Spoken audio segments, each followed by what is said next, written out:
Good evening to all who are preparing out there and especially those banking aspirants जिनका bank PO and IBPS SO exam होने वाला है। तो आज के सेशन में हम लोग इंडियन बैंकिंग रेगुलेशन सिस्टम पर previous year question paper solve करेंगे। सो स्टार्ट करते हैं।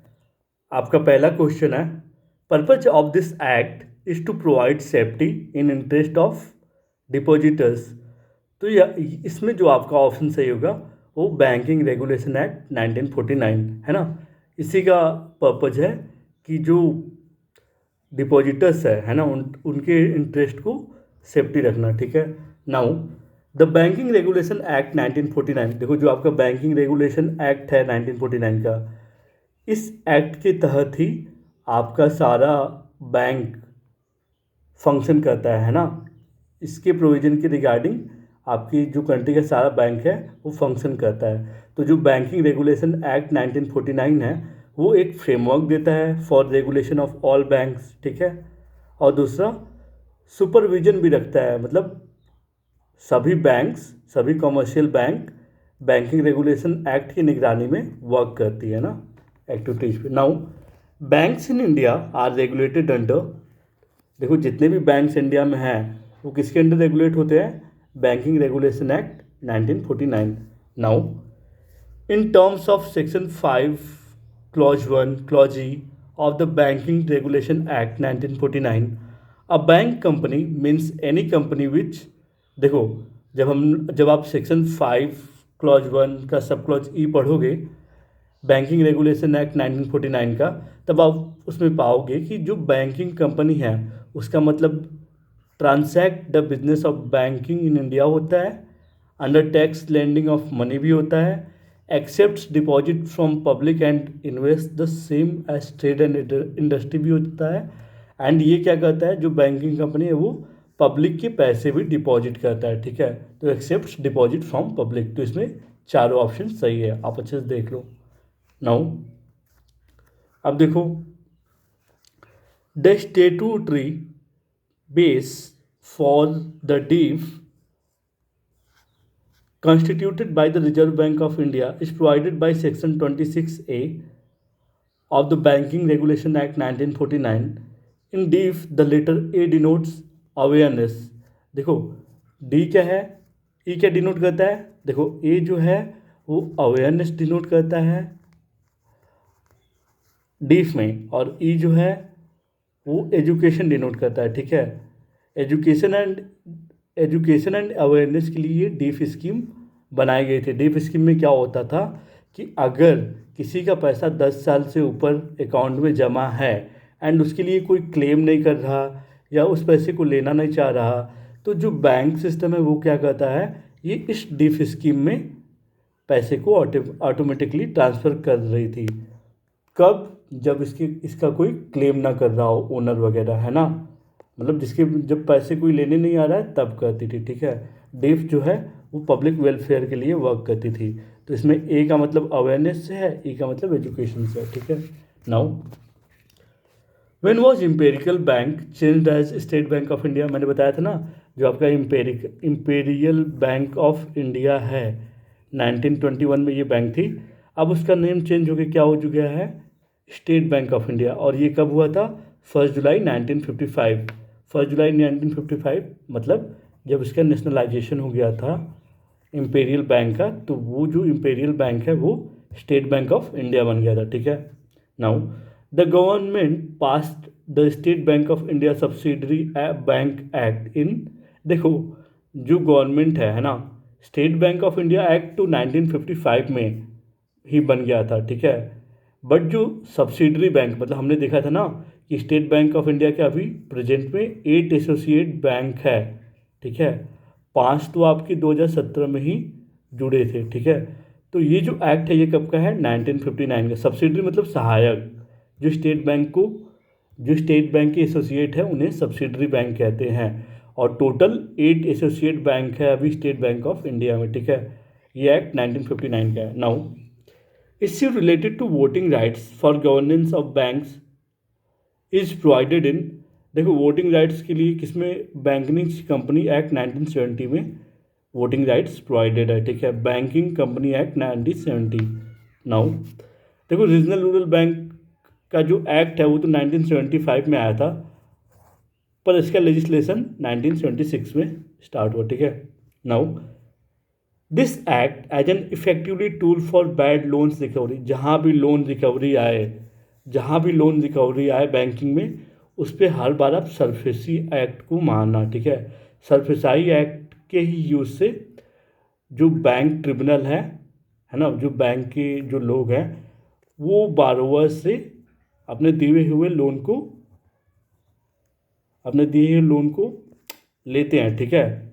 तो सारे प्रोविज़न लेने वाले सरफेसाई एक्ट में है ना, सरफेसाई एक्ट के तहत हो जाते हैं, जिसमें आपका जो डिस्ट्रिक्ट मजिस्ट्रेट होता है वो भी हेल्प करता है, बैंक को असिस्ट करता है कि जो आप बारोवर जिसने पैसे लिए हैं, लोन लिए हैं, उनसे आप पैसे रिकवर कर लो, ठीक है।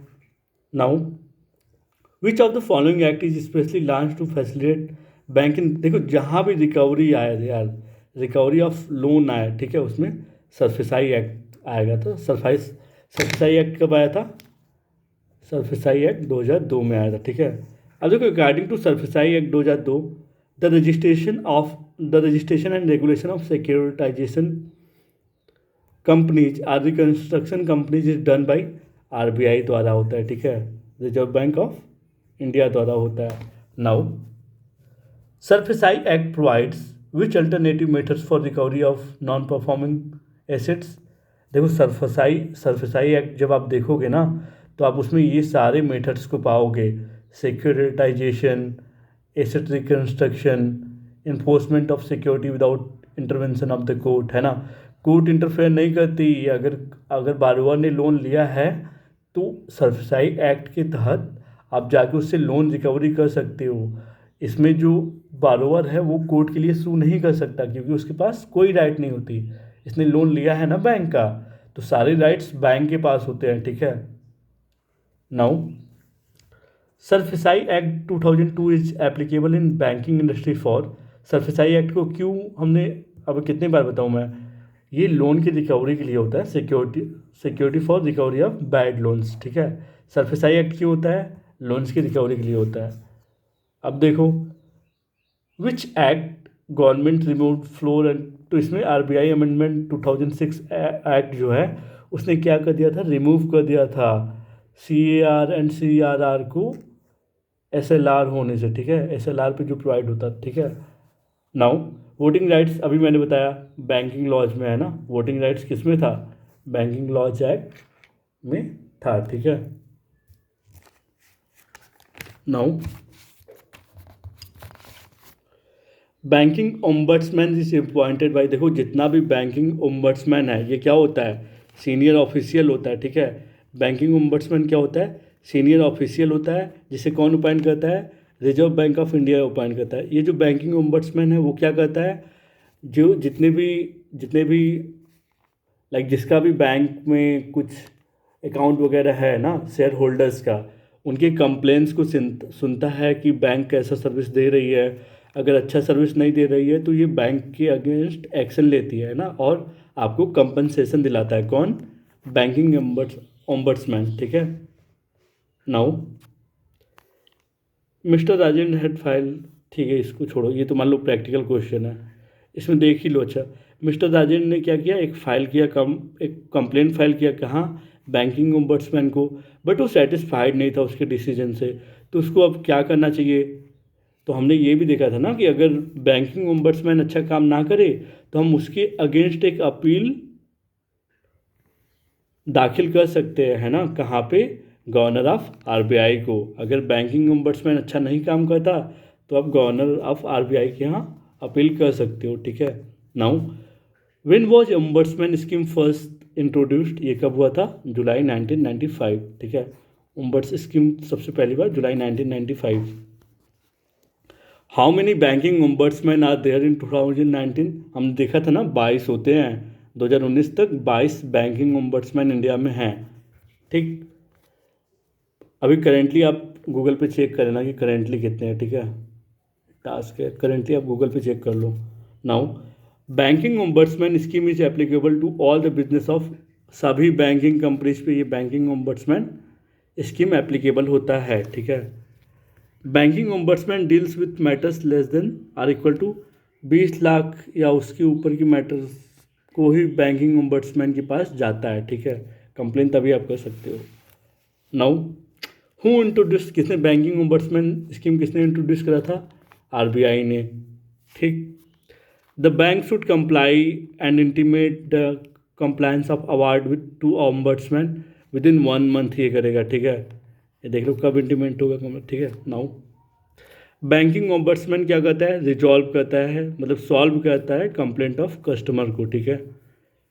सेंट्रल बोर्ड ऑफ बैंकिंग फ्रॉडुलेंस, ये तो मेरे बर्थडे पे आया था यार, लाइक 1997 में ये था, ठीक है। सेंट्रल बोर्ड ऑफ बैंक फ्रॉडुलेंस कब आया था? 1997 में। नाउ डेब्ट रिकवरी ट्रिब्यूनल कब, जो तीनों सेक्शन 3 में दिया हुआ है, ये किस एक्ट के तहत आया था? डेब्ट due to banks and financial institution act कब का है ये? 1993 का। डेब्ट recovery appellate tribunal established in Mumbai, ठीक है, ये मुंबई में इस्टेब्लिश हुआ है, ठीक। डेब्ट recovery tribunal was established in, ये देखो वैसे तो ये मुंबई वाला जो है, अगर आप पूरे इंडिया में कहीं भी अगर किसी का डेब्ट नहीं मिल रहा है तो ये जो मुंबई में है वो डेब्ट रिकवरी पूरे इंडिया के लिए है, बट हर जगह का अपना अपना रीजनल भी है। तो इन सभी के पास डेब्ट रिकवरी ट्रिब्यूनल है ना, जयपुर में भी है, कोलकाता में भी है, दिल्ली में भी है, चेन्नई में भी है, ठीक है। बट सबसे जो मेन वाला है वो मुंबई में है। What is be in IBC act? IBC act में बी क्या है? बैंक्रप्सी, ठीक है। इंडियन बैंक्रप्सी एक्ट है यार वो IBC. IBC amendment 2019 has increased the mandatory upper time limit of days required for resolution of proceeding. ये कितने दिन के लिए है? 330 डेज, याद रखना बहुत इंपॉर्टेंट है। एनक्लैट में एन सभी को पता होगा, नेशनली होगा यार, ज़्यादातर लोग तो यही मारेंगे। अब ये देख लो फुल फॉर्म क्या होता है एनक्लैट का? National company law appellate tribunal, ठीक है। National company law appellate tribunal का पूछ सकता है ये भी।